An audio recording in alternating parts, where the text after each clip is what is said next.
Arsenal Vision post-match podcast. Perez has got the better of it, and he looks to get the better of Schmeichel, and he's done it.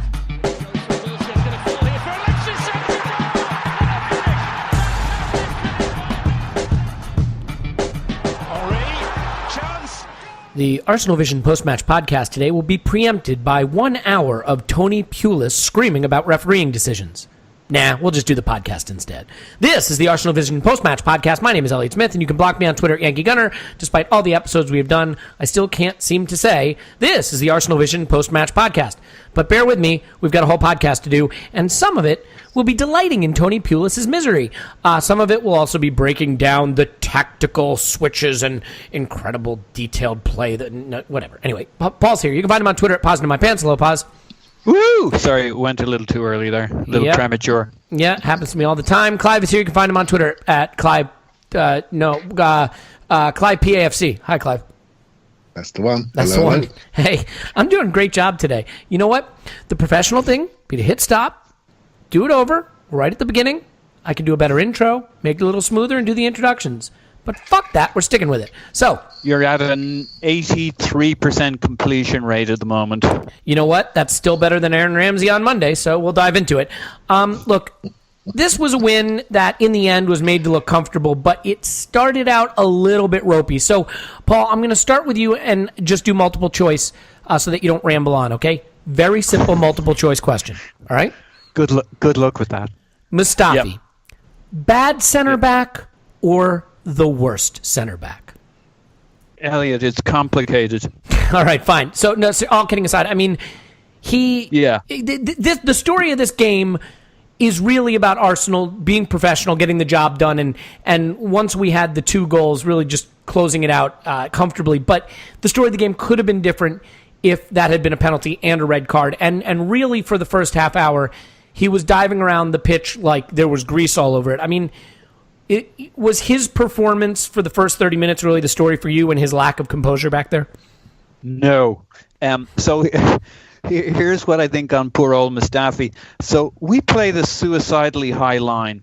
Can you believe we were in for Johnny Evans this summer, who's a good centre-back by all accounts? You're either too close to the microphone or you've got cotton balls in your mouth. Oh, you can't hear me? No, I can hear you just fine. I'm getting the sort of like that thing. Oh, I don't it's really okay. know what that is, but we'll see how we get on. Yeah, keep going. You're fine. So, I mean, how would Johnny Evans have done with a suicidally high line? We've only got Koscielny with enough pace to cover I mean, the ball that got Mustafi into trouble, he should have stayed on his feet, but he's getting a little scarred by these Pedro runs.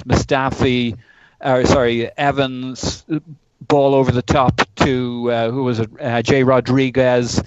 There was another ball shortly afterwards that Koscielny ran down with Mustafi. So I've a lot of there aren't too many centre backs who are fast enough to run with strikers over the top. I mean, it's a lot to ask of any centre forward the way we work. Okay, I don't debate that at all. Having said that, once you're in one-on-one positions with those players, I mean, there still has to be some understanding that diving in, especially in the box and in that way, is a huge risk, and that your best chance is you get the ball, obviously, but any other outcome, it's a penalty or the player is in and you have no cover behind you. And I mean, it's not just that he's doing it back in his box when he's chasing back. He's doing it a lot. I mean, we've talked about it on the pod before. It's not something that just popped up this game. I mean, he does seem to go to ground quite often. And I think, Clive, we talked about this on a previous pod, just that I said I think it's a lack of confidence that he doesn't rate himself to be able to handle the one-on-one situation. And so he rolls the dice and goes all or nothing. Do you have an answer for us, a definitive answer, as Paul and I fumble around in the dark for one? Yeah, well, I was that player. I used to go to ground all the time, just like that. Slide tackling. And the reason why, I was playing at my physical limit. And you go to ground, players that go to ground are ones who are trying to make up the physical difference, the physical gap. I spotted that in Mustafi, even on the YouTube videos before we got him. All his highlights were slide tackles in corners of the pitch, different areas, smashing in early.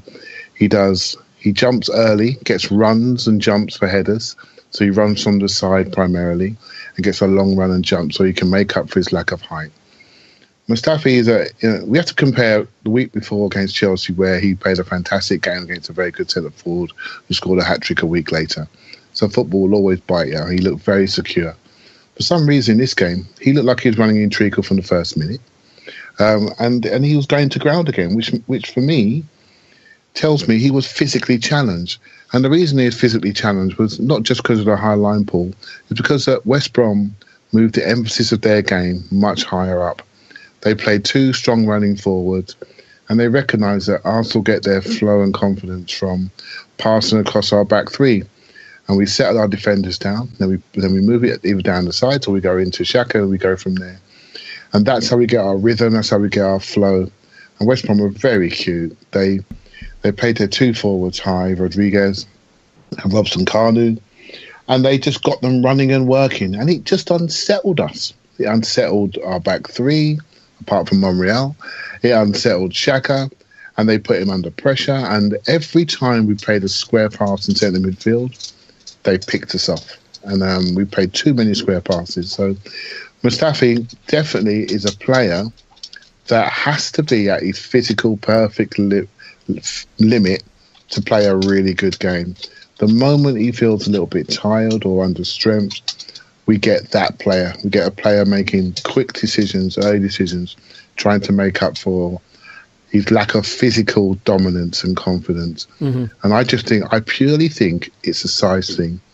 He's a ex-fullback who lost a bit of agility and speed and made himself more aggressive and switched between centre-half and defensive midfield in his Sampdoria. And he settled on centre-half. He is a good centre-half in the three, in my opinion.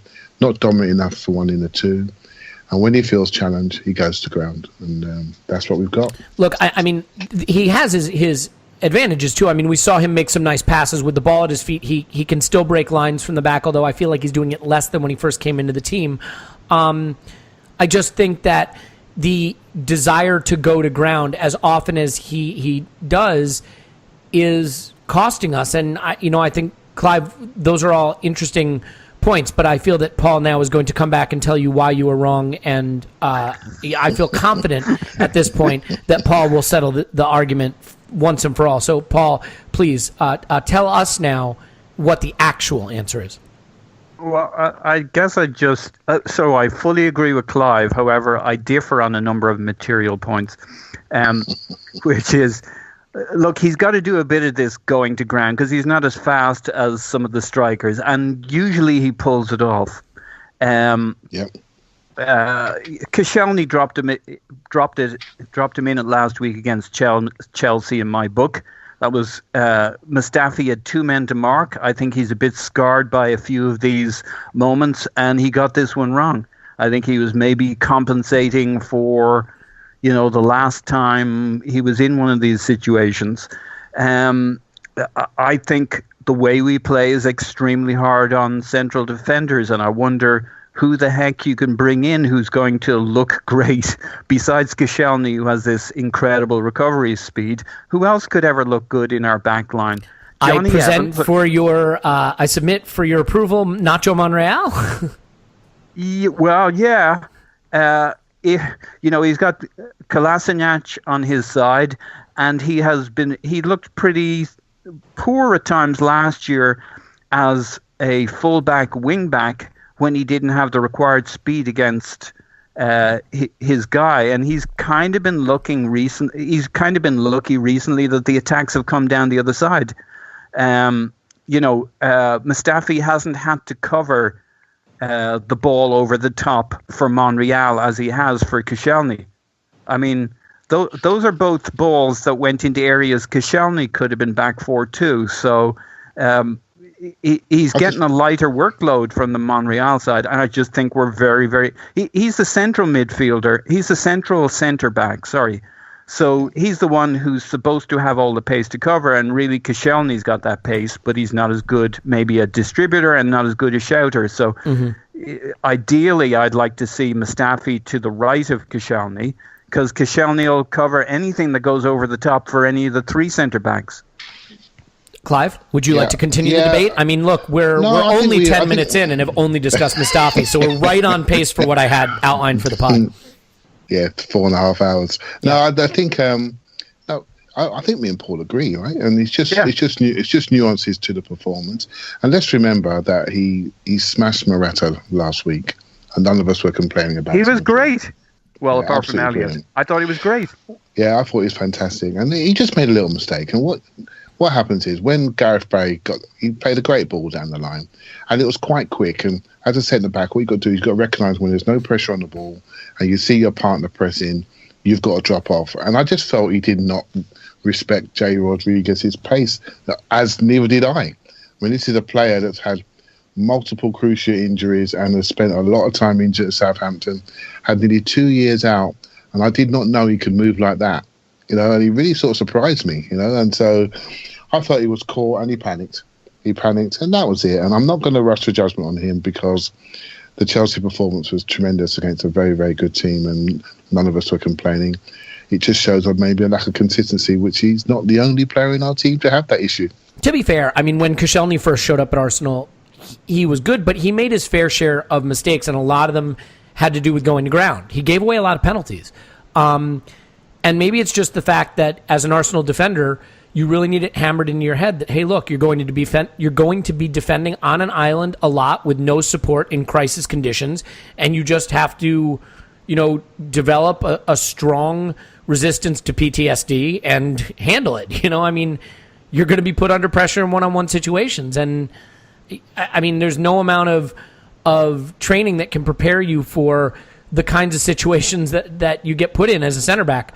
Anyway, I mean, I think, it wasn't a great start for Mustafi, and we did ride our luck. The one thing that I think gets lost with the penalty kerfuffle is the incredible save that Cech made from the chance. And, Petr Cech has come in for some criticism, particularly last season. I think he started this season really well, and that save was really tremendous. So certainly, I think a little credit, a little shout to Petr Cech, who's been very good this season and who saved our ass in that situation. Was a tremendous save down to his left, tipped the ball around or off the post anyway, and then the follow-up was obviously badly missed by Livermore, I believe. Was it Livermore? Yep, right. Okay. So, well, Paul, I mean, that's an interesting point then, though, because if that's the save of the match, the other best save of the match was Nacho Monreal's, the clearance off the line. Just an incredible athletic clearance over the bar, right off the line. I thought he was brilliant in this game, and I think he really has been brilliant this season. And he's a player that we bought for 10 million euros, I believe. A player that has not received a lot of attention since he's arrived at the club, despite the fact that he was probably bought to be the backup to Gibbs and made himself undroppable, made Gibbs expendable, and has now become one of those dependable players who can be played at fullback in a back four, center back in a back four, wing back or center back in a back three. And, while he has had some poor performances overall, certainly by Arsenal defender standards, the fact that he has held up as well as he has is really remarkable. And he's done so with very little credit. And to be fair, as someone who criticizes Arsene Wenger quite a bit for his business, this is a clever piece of business that has just flown under the radar. How impressed have you been with the way Monreal started the season, and in particular the performance he had against West Brom? I think he's been superb. I mean, that clearance off the line puts the spotlight on the performance and on him generally, but he's been that good, if not quite as dramatic, for basically this whole start to the season. He's been absolutely excellent, technically so strong. He's just brilliant over on that left side. He makes it all click. And especially when our midfield is going to be under so much pressure as we were against West Brom. I mean, they crowded the midfield. The first half, fair props to West Brom. They weren't going to be able to do that for 90 minutes. But they put tremendous pressure, knowing that we were going to knock it around our back three. And I thought Monreal in particular was exceptional. He had one fluffed ball into Xhaka, which dropped him in, which was so out of the ordinary that it just hits you in the face. Overall, he's just great. He's so smooth, so clean. I mean, any guy can juggle oranges with Santi Cazorla in the kitchen and plop it back into the fridge. You know, you're not going to knock that guy. I mean, he's got the skills. There was the run up the left wing where Kolasinac did his Monreal. He did a Monreal, as we've decided to call it. That thing where he leaps forward and intercepts the ball to the attacker, the preempting the attacker, nipping round and picking it away from the midfielder. So Kolasinac did it this time. Dribbles up, puts Monreal I think through in a great little run through, and then there was another one. Wasn't there another one with Sanchez putting the ball through to Monreal? So he had his moments both ends of the pitch, but overall he knits it all together. He's absolutely great point to point, connecting the dots. So and I think he's been superb. It is so important that we have him, because from a position where we thought we had a lot of numbers in center back, Mertesacker, for whatever the reason, doesn't appear to be in the manager's thinking for the first team for Premier League games, and Gabriel is gone, and Holding looks a little short of confidence, and Chambers is, not really in the reckoning, I would say. And so now this back three is the one that has to stick, and Monreal is making it stick, and that is a really important part of why we look like we can defend all of a sudden. And it's been, other than a fluky goal against Cologne, we've now got a long time keeping a clean sheet, which is nice to see. Clive, we talk... a fascinating question. We don't need to get into it now, but maybe we can come to it at some stage. What would we do if we switched to a back four and you got the choice of Monreal and Kolasinac? Well, I mean, I think Kolasinac would have to play out wide just because he's giving us so much in attack right now. I think it depends whether your priority was defensive solidity or attacking.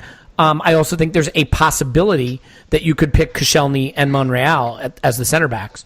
I don't know how much the manager trusts Mustafi, as we know there was the potential that he was willing to let him go this summer. So we may get to find that out. I mean, we will certainly see throughout the season. There will be times when we switch to a back four in the middle of the match, and it'll be curious to see who gets sacrificed.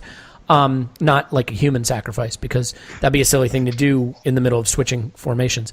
Anyway, Clive, we talk about the midfield a lot on this podcast because it's a football podcast, and that's part of football. So let's talk about what didn't work for the first half. We've spoken about how when we get pressed, that two-man midfield doesn't look like it can operate as efficiently. And on this day, it was Elneny and Xhaka. And they really struggled to impose themselves, at least in the first half. The ball wound up going out wide a lot, where Bellerin in particular got forced up against the touchline and had a hard time playing out. And I think we tried to play out too cleverly sometimes instead of just taking the safe ball, and that put us under pressure. But as someone who has not particularly rated Elneny, this was a good chance to see whether he offers a little more control with Xhaka in the midfield. How do you think that midfield duo fared versus the Ramsey-Xhaka duo in the past? I like it. I've always liked it, but I always feel a little bit underwhelmed with it as well. I think sometimes there's just games for them, and there's other games when you go 1-0 down when you want something else. So I don't mind it, but I also... Elneny was really, really good, in my opinion. And I think he's... A lot of people are saying that. I mean, can you elaborate? Because I thought in the first half he was kind of just there. I agree in the second half, as we made the game safe, he did a little bit more. I mean, what did you think he brought to the game that maybe we don't get when Ramsey's in that position? Okay, it's a bit more of a collective answer. Do you mind if I go into it a little bit? I do, but I don't have any way to cut your mic through Skype, so I guess this is where we are now. Well, They pressed us, as I said earlier, and that affected our quality going forward. And they did it perfectly. That meant we had to go long. They made Czech kick it, so we weren't flowing through the thirds really. So that's why we couldn't see them on the ball. They had 3 DMs in midfield pushing forward, and they had 2 forwards. They created a lot of pressure for our mid. I think we got to cut some slack in that first half. Exactly. So what West Brom normally do when they come to us, they try to nick you on the break. They played fast wingers. and they sit deep. So they have a low block, and then they spring from a low block. What they did this time was they pushed higher. They set 4 or 5 people up higher and made us work and made our quality of pass into midfield struggle. And I felt we struggled to receive the ball. I felt we struggled to receive the ball on the half turn. I wrote a little note earlier on about shoulders, right? And so when you receive it on the half turn, you receive it with your shoulders facing the touch lines, and you're on the back foot, and you flow and turn in one movement. Ramsey can do it, Elneny can do it, and Ozil does it all the time. And I think we missed Ozil, that difficulty, that buzz pass through the lines, and that ability to receive it on the half turn and flow through the team. And then once you flow through the lines, then our centre mids that we have, they're there to set the play as a platform, ring the box, and circle it around the horseshoe, right? So I felt they were forced to fight for their possession, fight for control, and I thought they looked, both of them, but Xhaka in particularly, in the early stages, they were challenged physically. Elneny overcame that challenge with pure running ability and athleticism and just metronomic movement, and he refused to be bowed. So he just outran his opponents. But I felt that Xhaka, I don't know if you're going to come on to him later, I was really concerned about Xhaka. I felt he was really, and I'm a huge fan, even when he has a bad game, I can see his power. I can see his pace of pass. He punches the ball. He's got a hard shot. He's got long diagonals. You never feel as though when the ball's at his feet, that he's physically in a problem. But I felt his passes were under hit. They were square. They were tentative. His athleticism then was never great, but he's been working a lot harder lately. I felt he dropped down a level physically. And I don't think it's anything to do with the partner. I'm looking at him and how he looked and how I felt when he had the ball.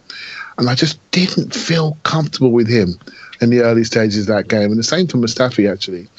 So I don't know, again, not rushing to judgment, because for all we know, he might have been ill the day before, might not have trained for 2 days. We don't know anything. But he looked underpowered for sure. Well, Elneny then took. He's had a rough start to the season, to be honest. I mean, it hasn't been his best start to the season. He has. He's been inaccurate, and of course, Jack's back on the scene. There's a lot of the fan base want to see Jack in that position. So, I'm just looking at him and say, even when he was making mistakes earlier, I felt he was working hard. He looked powerful, and he had a good intent about him. I felt he looked tentative last night and a little bit weaker and not dominant at all. I think he may just need a rest. He looks shattered. Yeah, he definitely needs a rest. I mean, he just wasn't playing the vertical passes as effectively as he has.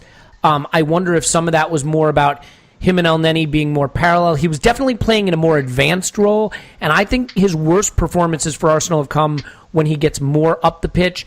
I've always felt he's better deeper, seeing the game in front of him, being able to spray that range of passing that he can, those long passes wide to the wings and line-breaking vertical passes. But you know what's interesting? This is where statistics can be really useful, because I felt that he was sloppy, that he was giving it away, that he wasn't as effective as he could be or should be. And then I went and looked at the statistics, and he completed 93% of his 69 passes, second most passes only to Elneny, and completed them at a 93% clip, when this season he's been averaging closer to 80%. So it's funny how a couple of bad giveaways in your own half can stand out and then color the performance, when in fact, while he wasn't as progressive in his build-up play, he was safer than he's been this season. And that's really been the problem for him this season, is giving the ball away. Where I thought the problem was that Ramsey didn't fit into this role the way I thought he would. I have said for a while that I thought one of those two behind the striker would really suit him, and boy was I wrong, at least on this day. So we'll come to that in a second. Paul, a final word on the midfield too, and then let's come on to Ramsey. Yeah, I guess I'd say to me, it's one of those things, if you watch it a second time, you parcel it into the good and bad. I think, obviously, the second half went great.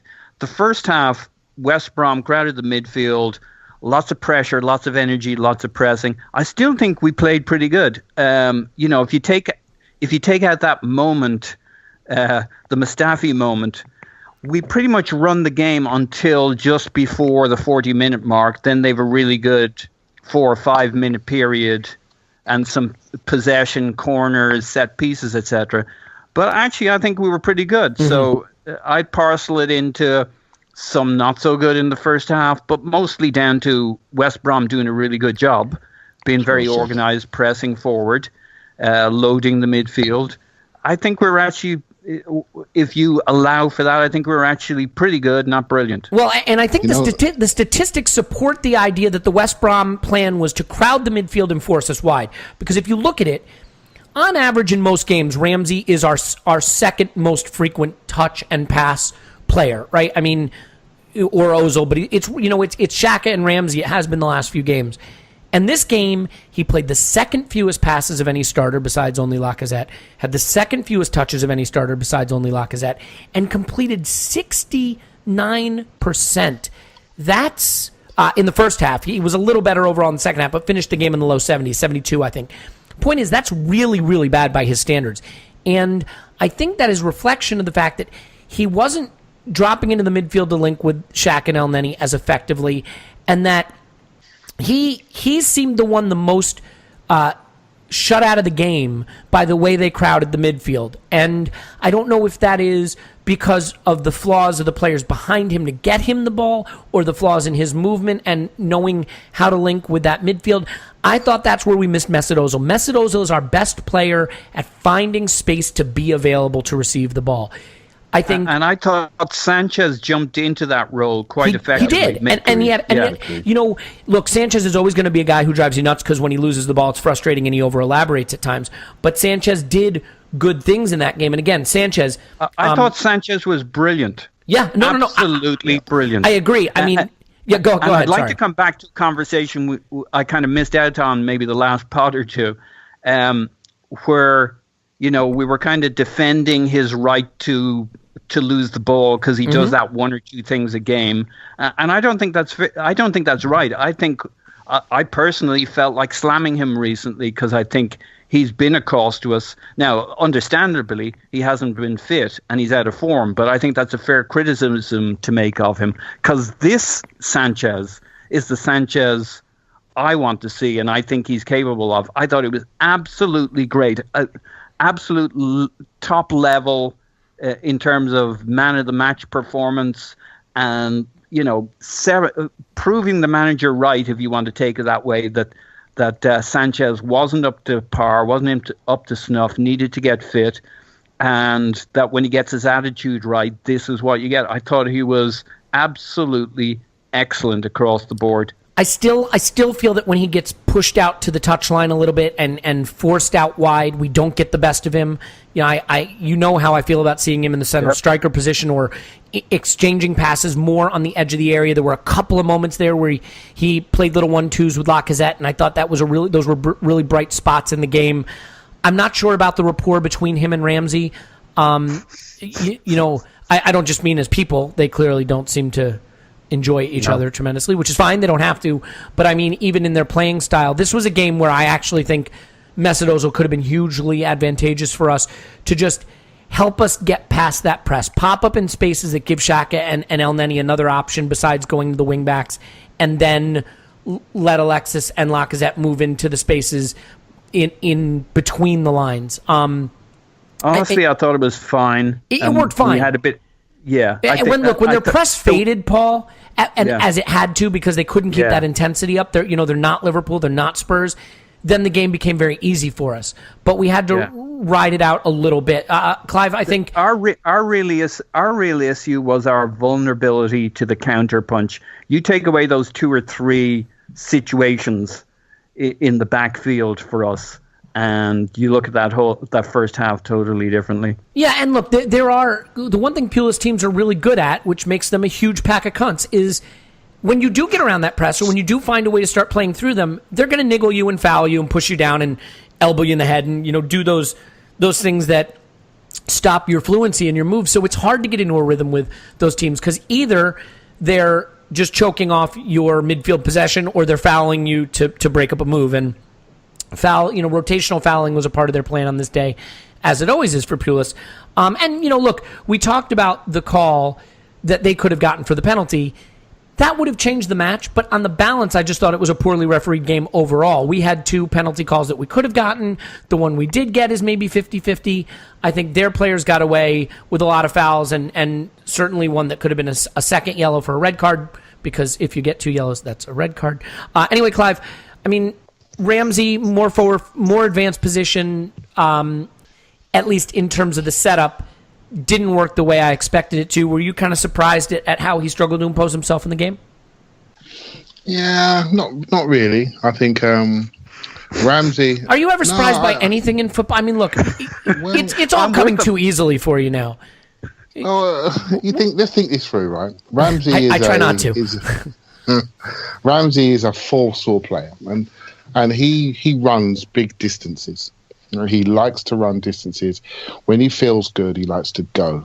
You know, to be fair to him, let's go back to Chelsea, where he was very, very disciplined. And when he did go, he had not only his centre midfield partner to stay there, but Iwobi filled in for him, which allowed him a licence. And I thought Iwobi played the link role that we asked Ramsey to play last night very, very well, and defended very, very well.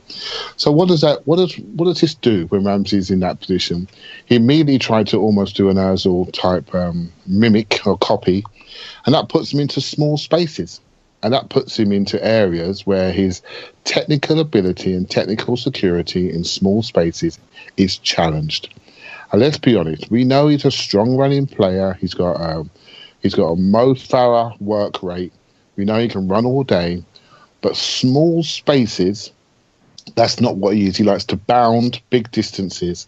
He likes to make timing into runs, and he's learning to run laterally now. I think if you've noticed a little bit of change in style when he receives the ball, he's sort of getting the ball, turning in and turning out back into space he's just left.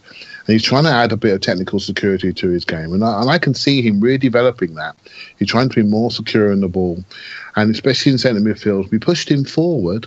We're now saying to him, get between the lines. And West Brom were fit, aggressive, strong and physical in the early parts of that game, when Ramsey was probably trying very hard to make that position work. And when he tries hard, what he tends to do is run forward too early.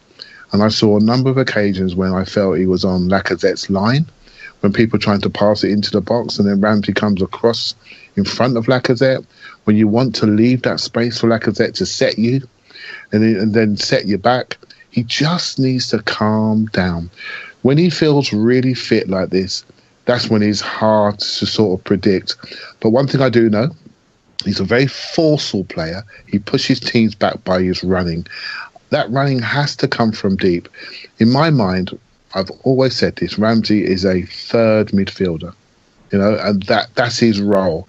He needs to be set free with 2 other people around him. So a defensive midfielder next to him and a number 10 ahead of him. Or two behind him. He's almost like he's the third one in that V, but he had on the left-hand side. So can I ask a question? I mean, because he had 2 behind him on this day, and when the game started, it looked like he was playing a little more centrally, and Alexis was wider, and that didn't work. Yeah, I don't want. I saw Ramsey taking up a position on the right quite a lot, quite out wide. He did start to move right out from wide. The get-go. Yeah, he was everywhere. He got the penalty from the left-hand side, so he's hard for us to track, right? Because he's everywhere, and eventually he started to move everywhere. And once he was set free, and West Brom started to tire, he came more into the game. It isn't a criticism. Every game is different. Every game presents different problems. But the question was, were you surprised about his inaccuracy? No, I'm not. He's never been technically secure. He's never been that player, has he? He's always been a risk taker. He's always been the one to make the silly 5-yard pass, but then he'll chip one from 30 yards or someone's toe. But he wasn't super involved either. I mean, that's unusual for him. He's usually at the heart of everything we're doing, whether it's coming off for him or not. Yeah, I mean, I thought I've just started to like him in centre midfield, and trust me, that's been a long time coming. And I thought he did really well at Chelsea, really, really well. Looked strong against a strong midfield pair. I thought what happened this game? He was a little bit vacant. Xhaka was a bit vacant, and Monreal stepped into midfield a lot and progressed us up the play. And that's what's great about having ball playing centre backs who can recognise we need something else and step into midfield. Monreal had more touches than Ramsey did in this game. I mean, that tells you what he was doing, and he was pushing forward and having shots and crosses. It's just one of them games when West Brom targeted him, targeted that player. I think I would like to see Ramsey do that away from home and see how we feel then in a big game. At home, I felt we really missed Ozil in that role. I thought we really missed his flow and creativity and his ability to find space. I think we really missed him. I felt he's a special player. We missed him in those areas. He was perfect for today. And when West Brom pushed up, there was big distances for him to spring in behind. Ramsey tried to do it, but he hasn't got that speed that Ozil's got. But as always, when the game gets into the last half an hour, Ramsey finds these reserves of strengths. And the same runs that he was making that looked slow earlier in the game, they suddenly are having an effect. And like he got the penalty, little quick touch around the corner, and he just drives his man. And if he'd done that in the first 10 minutes, he'd have got cleared out. But he's just got an amazing engine, and he manages to affect games later on.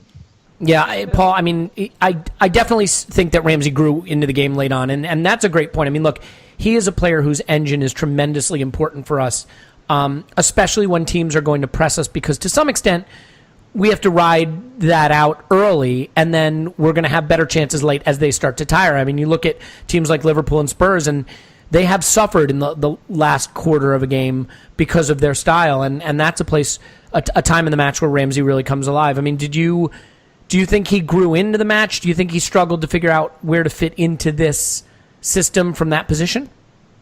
I think his mission was to play between the lines. I mean, he was interviewed after the game. He said he was basically doing his Welsh role, push further up, stand between the lines. He was never going to have a lot of time to begin with, a lot of time and space. He was likely to spill a few, lose a few. But what he does is he makes us more pointed. He makes those runs. He speeds our play. But there's a bit of risk. You know, he was involved in spilling that first ball, the ball over the top that caught Mustafi out for the near penalty. Mm-hmm. I think those are the risks we run with such a high line. That's the real downside of the approach. Personally, I thought Ramsey was fine in the first half. It comes with the territory. They were going to have more energy, put more pressure on him, and he was going to be in that hottest of spots, kind of somewhat centrally between the lines, in front of the centre backs, Evans or whoever all over him. It was going to be a tough job, but a necessary job. I thought it was fine. I particularly liked Elneny and Ramsey. I thought they swapped that a little bit. You'd find Elneny pushed up. But that run where Ramsey knocks it forward to Elneny and continues his run on into the box, and then Elneny puts it through to... I think that's the one where he kind of rounds the keeper. But one of those moves in the first half, I mean, it kind of shows you Ramsey dropping deep, Elneny pushing forward. I liked it a lot more than you did. We often have that conversation, but it's kind of at the fundamental crux of the discussion. I actually thought it was working pretty well, apart from when we didn't get pressure on the ball and we spilled the ball and they popped one over the top. I thought most of the time we looked pretty good, and it was not going to be easy, and I thought we did pretty well. Yeah, look, and by the way, it's not that I thought Ramsey was bad. It's just that when I dug into the numbers, I was surprised to see that he was so uninvolved by his standards, and that I thought this would be a great position for him to drop a little deeper, collect the ball, turn and run, or you know, when the ball got into Alexis and he did his dribble thing, run in behind and get into good spaces, and it just didn't materialize. Now look, West Brom are a well-drilled side defensively. They pressed really aggressively for about an hour. This wasn't meant to be an easy game, and in the end we made it very comfortable, and a lot of that is down to the fact that we had a striker who took the chances he was presented with. And I think for us to be this far into the pod and not be talking about Lacazette is a dereliction of duty. I think we should have Elliot out signs, some kind of bin bag protest. Maybe put a bin bag over your iPod or something, or iPod, listen to me, Grandpa, your iPhone or whatever you listen to on your digital hovering device in your brain. Anyway, wait. Clive wants to talk more about Ramsey. No. Fucking hell, man. I'm the manager here, and I can't control my players. You know what? Just express yourself, Clive. Go out and express yourself. What do you want to say about Ramsey, buddy? No, I just think we have an identity problem, and he has an identity problem. So as fans, we debate what he is. right? So some people, maybe to him, he thinks he's a Frank Lampard, but Frank Lampard's best period was in left-hand side of a midfield 3 and not empty in midfield in a 2. Sometimes he thinks he's a Steven Gerrard. Again, he's a player that has the same sort of psychology as Ramsey, but had far more speed and body power. So that's an interesting one. And then some people think he's good from the right-hand side, like Freddie Ljungberg, and I think that's a very good comparison, where he comes from the right, blindside runs, great timing into the box. And it's all about what you think he is and what you think he can be. I've always wanted him to be much more like a Tony Cruz, play deeper, be calmer, show composure. And the thing about him, I criticise him probably more than any other player, but the fact we can even have this debate tells you how rounded he actually is. I think if we can just get him to decide what he is, then we can start to fit other pieces around him. Because I think sometimes he gets caught between all those players, and I've missed out Mesut Ozil there, because sometimes I think he can play that role as well. When I think he needs to find his own identity, and then we know what he is, and then we can put pieces around him that actually suit him. I think we should start doing spin-off podcasts where we just do episodes about individual players. I feel we would not struggle even remotely to fill that out. I could do an hour. I could do an hour on Ramsey. You know what? Easy, without even thinking about it. International break. We'll do a pod every day on a different player for 11 days. I of course won't be available, but you guys knock yourself out. I'll be traveling. Okay, yeah, and so will the listener. So Paul, we played with a striker. His name is Alexander Lacazette. It turns out that all those people who told us that his goal tally was inflated because of all the penalties he scores can go fuck themselves, because he's great at scoring penalties, and I've got no problem with that. This wasn't a day where he was super involved, but he showed a lot of class. Brilliant touches, in everything he did. Some of his touches, the nutmeg he pulled off. I mean, he's such an elegant player, and I don't think I understood just how technically proficient he is. There was a moment you didn't, probably Elliot. not. Well, I tend to try to underestimate all of our players as much as possible, so that then when they screw up, I'm fully prepared to go on a rant about them. But there was this one moment, and we wound up losing the ball. It didn't come to anything, but he chested the ball around a defender from a long ball, and just a really slick move to get the ball, one turn off his chest and run and face goal. And one of the things that I love that he does that Giroud really can't do is the way he's able to quickly turn and face goal, and it gives us so many more options. But the story for him today is taking the chances. Alexis, with a quite brilliant free kick, he is first to react and heads in, and then he dispatches his penalty with no fuss. I mean, doesn't give it to Alexis, doesn't shy away from the opportunity, no weird run-up, just a perfectly placed ball in the lower corner. I mean, this is everything we want from our center forward, right, Paul? I mean, a guy who can participate in the build-up, but when these half chances pop up, he can put them away. Because I will say, on another day, this is one of those games that could have ended 0-0, and you're just lamenting the little half chances here or there we could have had, because otherwise we didn't really create too many clear openings. Lacazette was the difference for us that against West Brom. He was. Lacazette and Alexis sprinkled liberally around him.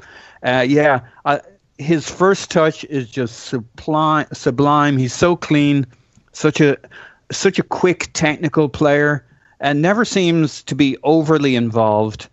But one of the problems with a striker who's overly involved in a game like that is means he's probably dropping deep, because we weren't putting many balls over the top and we were finding difficulty playing through the center. So your choice is a guy who's dropping deeper, and as I tried to quote somebody a few pods ago, a manager saying, I don't want, when being questioned about whether his striker gets involved in the game enough, and his point was, if my striker's that involved in the game, that's not really what I want. I want him in position to ghost in, so that, for this 6-yard box opportunity where he heads it in, he wants the striker in position to do damage. He doesn't want him always in front of the centre backs, tapping the ball here, there, and everywhere. We've seen it with Giroud now. Part of it is speed and movement, but the centre backs always know where Giroud is because he's always involved. he'll play a ball, he'll lay it off, and then he'll run. Well, they'll run with him. With Lacazette, especially with a first touch, he can shoot past those centre-backs before they kind of really knew where he was before he received the ball. And then with a great first touch, he's past them. And we saw him do that a few times in this game where they're not really sure who's tracking him because he hasn't been involved in the build-up. So I think it's a bit of a balance. We're never going to see him heavily involved, but what he does do in the build-up is all class. And I think he really helps cut through them. I thought he was great. I'll tell you what was interesting, the set pieces. So there was no doubt about who was taking this penalty. It was Lacazette. That's kind of interesting with Alexis in the team, especially seeing the shenanigans with Neymar and co. The corners, the first corner, Alexis runs up to take that corner on the left-hand side, and you see Ramsey gesturing him really firmly, and I can't lip read, and it was the back of his head anyway, but Ramsey seemed to be gesturing, listen, pal, we have a plan, and you taking our corners isn't it. And Xhaka comes up, and Xhaka took all the corners from both sides, and often a short corner or a clever corner because of the height of the West Brom. And Sanchez was taking all the free kicks, even the Quite ones that might have. Yeah, he was 3 great free kicks. So I thought it was kind of interesting. We had very clear roles, but also Ramsey stepping up to very firmly deal with an Alexis improv moment. I like anything, Paul, that suggests that there's a plan in place. You know what I mean? Like if we have a plan, that's a big step in the right direction. Yeah, I think if you listen to Ramsey, anytime getting interviewed in the last few games, he's been very firm on there being plans and what his role was and how it was all going to work. And I did have a flash of Ramsey as our future captain. There was just a moment where I thought it's going to be hard to do from whatever club he's sold to in the summer. Sure, cool. Yeah. As long as he sticks around, he's the guy who's going to. Between him and Xhaka, but I really felt you could see it with Ramsey in that moment. Very firm, very strong, very clear on what the plan was. Yeah, I mean, it's nice to see those defined roles. I think, you know me, I want to see that Alexis, Ozil, and Lacazette front 3 and get Ramsey back in the midfield with Xhaka. We're not going to see it against Bate Borisov on Thursday, looking I wonder if he'll bother breaking it out for Brighton right before the international break. But I'm really looking forward to seeing that. I'm also really enjoying these last few looks we've had in terms of our front 3 and our front. I want to see that flexibility. I want to see us mix it up a bit. Those 2 guys are off next year, so we don't need to foster a dependency on them. Yeah. Let's play the right lineup in the right games, and if it's always Ozil and Alexis because they're in form and they're doing the business, great. But if Ozil looks like he's not an asset, away from home or whatever the nature of the game might be, great, let's play Ramsey. I was pretty happy with this performance, albeit at home. If Alexis looks like he's a turnover merchant and his form has dropped or his fitness has dropped, he doesn't get to play 90 minutes for 38 games. Let's move it around a bit. So I kind of liked what happened over the last couple of games, although I'm looking forward to seeing that front 3 you talk about. Yeah, well, I mean, Clive, look, I know you hate Lacazette and didn't want us to buy him. Have you changed opinion yet, or is he still like your least favorite player? I don't think that's quite the case, but I think shenanigans. Yeah, no, seriously. I mean, you weren't sure this was the guy for us. I mean, has he won you over? Yeah, he's won me over up to a point. I think he's a very important player for us. I don't think we've surrounded him with the right people yet, as we're alluding to, and I think we have a problem in this team. I'm sorry to be doomy and gloomy, right? But now you're speaking my language, brother. Let's do it. Yeah. Where are we going? Well, we got a problem, right? We've got a number of players in Ramsey, Alexis, Ozil, particularly Xhaka, and even Elneny. They've even got contractual issues or limits to their talent, right? So, and I think we've got decisions to make about which ones we buy into, if we can even make that decision, because the rumours are that Ramsey's turned down a contract. We know the situation with Alexis and Ozil. Shaka and Elneny, they're not, if they turned up, we went to Real Madrid this away. has turned frosty. Well, sometimes you stay out of this, Paul. We need to sort of sit up and breathe for a second, right? And say, well, actually, if we turned up at Real Madrid away with, no matter, we're Arsenal fans, so we like the players, we want to see the positives in them. But if we turned up Real Madrid away with Shaka and Elneny, I don't think they're going to be too scared. So we have to set ourselves, we have to say, well, where are we going? Where are we going? What is our standard? What is our team dynamic? And that's the thing that concerns me. I felt we looked slow last night. I felt we looked slow in our thought process and slow across the ground. And was that with the players that we chose or the shape they were in? I hadn't felt that previously, but we looked slow. We looked like we had athletic limits and technical limits, and we wore them down by having a special player in Alexis, and we were fitter than them in the end. But I felt we looked slow for a period, and we were dominated, and they were encouraged. That concerns me because this isn't Man City, this is West Brom. Right, so I look at the future of the team and say, what do we want the team dynamic to be? What do Arsenal represent at the moment? When we come, and Elliot, I dismiss your point you made a couple of pods ago about teams that press us. I felt that we fuck could you about handle it. that, by the way. Yeah, but you know what? But I'm going to come back and say I think you got a really good point. All right, I'll let and you if know. Jesus, West Clive, Brom- you're only making it worse. Well, if West Brom, let's how did you feel in the first half hour? Come on, guys, remember how it Pretty felt? good. You were We struggled with their press a little, I was petrified. They had 7 shots and they had 7 chances on against us in the first half. That's a lot for a home game. And against West Brom, we expected to sit in. So, yeah, I do look at the dynamic of the team, the speed, the physicality, and I look at the speed of foot and the speed of movement, the speed of brain. I didn't see it. I really didn't see it for a period in that game. And we sort of wore them down. They fell away. Once the goals went in, they sort of lost confidence. They started thinking about their next game. But I was pleased, but I was not convinced. And I'm not convinced that we are relevant as I want us to be. We're going to be relevant at the top end of the table. And that's just me thinking ahead. I'm not being a moaning fan when we've won. I'm thinking ahead and seeing, and we could win the next 5 games easy, and I will still feel this way because I can see the limits within the team and I don't see a direction. We are pandering to certain players that I'm not sure are committed to us, and we still need to fix that problem. Yeah, look, I mean, I think all of us would agree that our best midfield duo so far is Ramsey Xhaka, and I don't think even the most upbeat fan, you can follow him on Twitter at Pausing in My Pants, would suggest that Ramsey Xhaka is a flawless midfield duo. I mean, one thing I noticed about Xhaka against West Brom, and it's becoming a problem, they really did a nice job of forcing him to receive the ball on his right, and when he does that, he is inept. Totally inept. He cannot turn quick enough. He cannot shift the ball. He is so one-footed.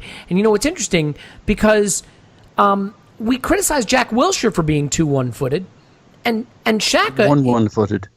Well, so what was that? So You said so two one-footed. Oh, I get. Sorry, I thought I said so one-footed. Two one-footed. One-footed. You know what? Screw you both. No, but. Xhaka is really one-footed, and when teams play him that way and shield him to his weak foot and press him onto his weak foot, he really cannot cope with that. It's where we miss Cazorla. The fact that if you press him, he can wriggle out, he can use either foot to make the pass or dribble past you.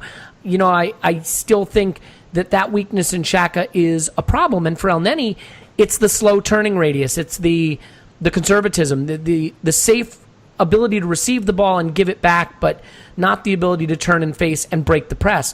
That's why I thought we missed Ozil, though, because Ozil does make himself available in those spaces when the midfield's being pressed. He gives you that ball more than Ramsey does, who is looking to sprint forward. We get the ball in midfield and Ramsey's looking to sprint forward. Ozil is looking to find pockets of space between the lines. But Clive, your point is well made, which is just that there is a vulnerability there. Well, well made, but it's fatally flawed. Of course it is, Paul. Bring it. Come on, let's build the guy's confidence up a little bit. I think it is a team that maybe lacks balance and certainly lacks depth in midfield, and it will be a question, I think, throughout this season when teams challenge us in the midfield and when they add a third body to midfield. How do we handle that? Do we play with Iwobi and have him drop into midfield a little bit more like we did at Chelsea? Do we go to a back four and try to win the midfield battle with 3 in midfield? I just don't know how effective we can be with Xhaka and Ramsey giving the ball to Kolasinac and Bellerin in the wide positions and having them get pinned against the touchline. It's if West Brom can do it, the better teams can do it. Now, admittedly, as they lost their energy, the game became very easy. I thought the way we saw off the final 30 minutes was brilliant. Arsenal don't like to make things comfortable for themselves. This is a team, you may remember, that blew a 4-0 halftime lead once upon a time. But this felt very, very easy once the second goal went in, and that was nice to see. I think we should wrap up with a little bit of focus on, first of all, Tony Pulis being miserable. That was brilliant. I mean, look, he may have had a point, but that makes it even better. So, I love to see him miserable. As far as the Europa League coming up, I mean, the fact that we played on Monday makes it even more of a question. Paul, I am not of the opinion that we can get away with playing the side we played against Doncaster and winning in Bate Borisov. I don't think we can go to Belarus with that side and expect to get a result. Now, you may say it doesn't matter, and it may not, because honestly, I think we could lose that game and still be fine. But for you, given that it's Sunday, given that it's Brighton, given that it's at home, given that there's an international break afterwards, do you think the manager will be tempted to put out a stronger side and put this Europa League group essentially to bed after 2 matches and ride his luck a little bit? The luck he won't want to ride is in the league. That's where he's just got his hand burned on the stove of another Arsenal crisis. And that's Paul, the pain he'll be remembering. You did hear straight from the manager's mouth that the Champions League has now lost its luster. So clearly the Europa League is the premier competition now. Yeah, granted. Good, yes. Well, you probably have to step out of the competition for a year to be able to say, to have the perspective to see that. Well, just, it's tasteless to say it while you're in the competition. It's maybe it's like going to someone's party and telling them that their house is shit. You have to wait until you leave their party to tell them their house is shit. Yeah, and it's not exactly a conversation we haven't had ourselves about kind of, Tim Stillman in particular, put the blame on him, has made the point regularly that, the Champions League has been something of a procession for a while.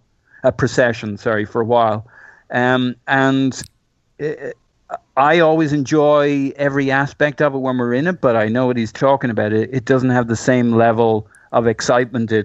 Let's just say his timing is a little ironic. But all right, look, enough about criticizing Arsene for saying something stupid. We'd be here all day. So I think it's all about the team. At this point, and I don't think there's any reason to panic about Bate Borisov. We're not in trouble there yet. We could come back from there with a stinging defeat or a shit draw, but that hasn't happened yet. I think he's got to rotate heavily, and he needs a fresh 11 on Sunday, and anything else would be foolishness. Okay, I mean, Clive, I know you agree because you think the if the Champions League has lost its shine, the Europa League is floating around my toilet bowl right now. So presumably you'd put out like whatever the weakest 11 we have available. I would make 11 changes. Right, I wouldn't even hesitate. Just the 11? Because, just the 11. And I would. We're playing Brighton at midday on Sunday, right? So the turnaround is really short. So let's not mess about. We need to beat Brighton. So we messed up at Stoke. We need to beat Brighton.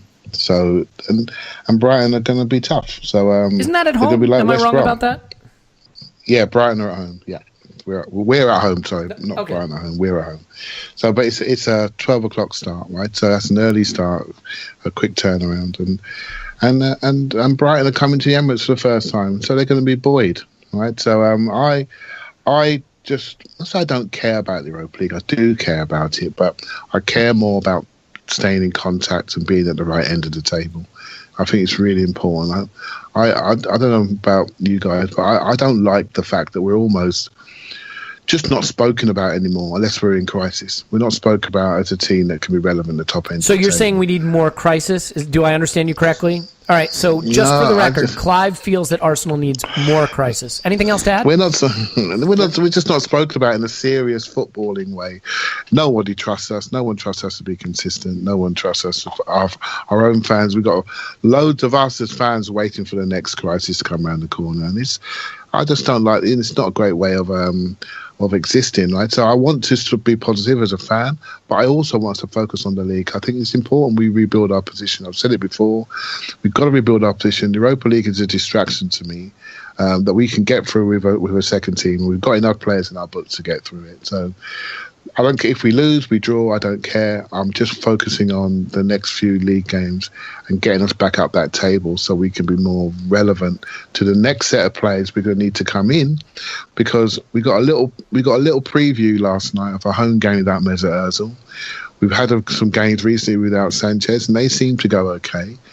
But those two players own our team dynamic going forward. They are our poster players, and they're both going to go. And I don't know what we're going to do to recover from that, especially they're both going for nothing. And we need to really think about that, because it's going to affect our position. And as I said before, if you look at Ramsey, he's another one that could go. There are other players that could go. So I'm looking at that, and the only way you can rebuild is by being competitive in the league with the players that you have now. So I think that's where my focus is. Yeah, I think the focus should be on the league. I think we've been handed an interesting situation with an international break coming up, with Brighton at home, to try to put the Europa League to bed. I mean, a win away in Belarus, you're going to fancy yourself, even with a lot of changes, to win your home games. And I think Belgrade could be a tricky trip. So maybe you just say, I'm going to push the boat out a little bit here. I'm going to play a little bit more of the first team and kind of get this over with. Right. Look, because here's the problem. I don't think you can play Maitland-Niles and Reece Nelson at wing-back like you did against Doncaster, and Holding and Chambers and Mertesacker. I think that back five... Look, Bate Borisov may not be amazing, but it's an away game in Europe against a real team. This isn't Doncaster at home. I don't know that you can get away with that back five. I think what he might do is make all the changes up front. Theo, Giroud, Iwobi, Wilshere, maybe Maitland-Niles next to Wilshere. Who knows? But then try to mix in a little bit more reliability at the back. Maybe it's Kolasinac and Bellerin at wing back with a mix of Mustafi and Holding and Mertesacker or something like that.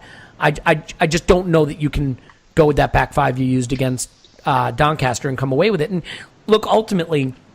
He should probably switch to a back four. Well, yes, we've discussed that. The second team doesn't suit a back three. But what we saw from the Doncaster game is that he seems pretty resolved that he's going to play this way with his first team, quote, first team, for the first team games, no matter what. So if he's going to stick with the back three, I think he's going to have to stay with some first team defenders. But we'll see. I think he'll have to, because Chambers is injured. I think Iwobi may be injured as well. So I don't think we've got enough players to have a complete turnaround. And so you're probably right, Elliot. And what I hadn't taken into view, I forgot about the international break. So there is time for the players to get a bit of a breakaway. So and I think Alexis only plays one game over the international break, for example. But the key guys, guys like Bellerin and Kolasinac, where we don't really have alternatives, he may have to give them chance. Because here's the other problem, right? If you go to Bate and you play a weak side and you lose, all you're doing is saying we're going to have to take some future Europa League game more seriously. And this comes between what should be a manageable fixture and an international break, right? Or before a manageable fixture. So if you take this one a little more seriously, then maybe you buy yourself a game you can take less seriously when the fixtures get more congested and tougher a couple months from now. You see what I mean? I do. But who knows? I mean, at the end of the day, the shine is off the Champions League. Everyone's talking about the Europa League this year, so we really want to make a splash there. Let's leave it there. We'll try to figure out a way to get a pod done after that game on Thursday, and then another pod after Brighton, and then Clive and Paul will do the 11 individual pods during the international break to cover each one of our starting 11 players, and maybe a couple for the bench. Okay, so you can find Paul on Twitter at @PosInMyPants. Thanks, Pos. Woohoo! Clive's on Twitter at ClivePAFC. Thanks, Clive. Thank you very much. Tim is in Belarus, so if you are in Belarus, you can see the god of Twitter himself, Tim, but he will be back for a pod in the near future. My name is Elliot Smith. You can block me on Twitter, Yankee Gunner. Hey, do us a favor. Leave us a 5-star review, and you guys are doing so great. So I went and looked at some of the reviews, and they couldn't be nastier, and it's perfect. It's exactly what we're asking for. Granted, not as nasty towards Clive as we've been kind of saying, but it's fine. It's still nasty enough, which is good. But the 5-star reviews are there, and we appreciate that, and we hope that you'll continue to do that. You can always unsubscribe, resubscribe, re-download, do all that stuff, manipulate the figures, and then we can collect all of the non-ad revenue that we don't actually earn. In any event, we must have Ivan Gazidis making our commercial deals. So we will be back after a trip to Belarus, where Clive can tell us how he's not fussed at all by our 3-0 loss. We look forward to talking to you then. Cheers. Goodbye.